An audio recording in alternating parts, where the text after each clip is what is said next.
It's my privilege and pleasure to be here with you as we support the important work of the American Bar Association Center for Human Rights and celebrate the inaugural Eleanor Roosevelt Prize awardees. A monumental and enduring document unites us here all this evening. Tonight we're here to reflect on the Universal Declaration of Human Rights as we approach its 70th anniversary. We also gather to honor two members of the legal profession whose career-long works reflect a commitment to advance the principles set forth in the Declaration. The Declaration laid out for the first time fundamental human rights to be universally protected. Trailblazing as it was in its adoption in 1948, it continues to be a significant guiding document internationally that protects, but more importantly, empowers us all. The principles enshrined within it are as relevant today as they were at its inception. Our shared humanity is rooted in the universal values that it outlines. And whether it is one individual standing alone whose rights are abridged or many, our obligation to speak up and, where appropriate, take action does not vary. Whenever and wherever humanity's values are abandoned, and I dare say threatened, even if by a few, the rights of all are at risk.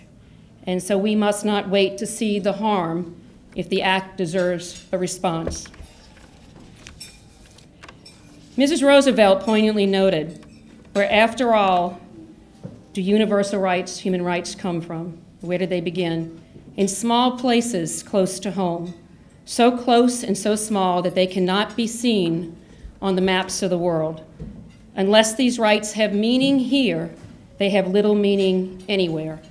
Without concerted citizen action to hold them close to home, we shall look in vain for progress in the larger world.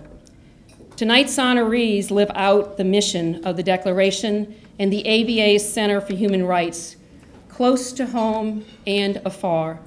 They have spent their careers, their service, their lives for others, advocating for the rights of women and girls, the elderly and the young, the disabled and the challenged, the meek and the angry, the persecuted and the forgotten, the silenced and the suffering. They have used their lawyering skills and voice as citizens of the world and further into the international rule of law and civil and criminal justice. They defend and advance all that we, the lawyers, the members of the American Bar Association, aim to promote and protect worldwide. And I'm grateful to be here with you to honor them this evening.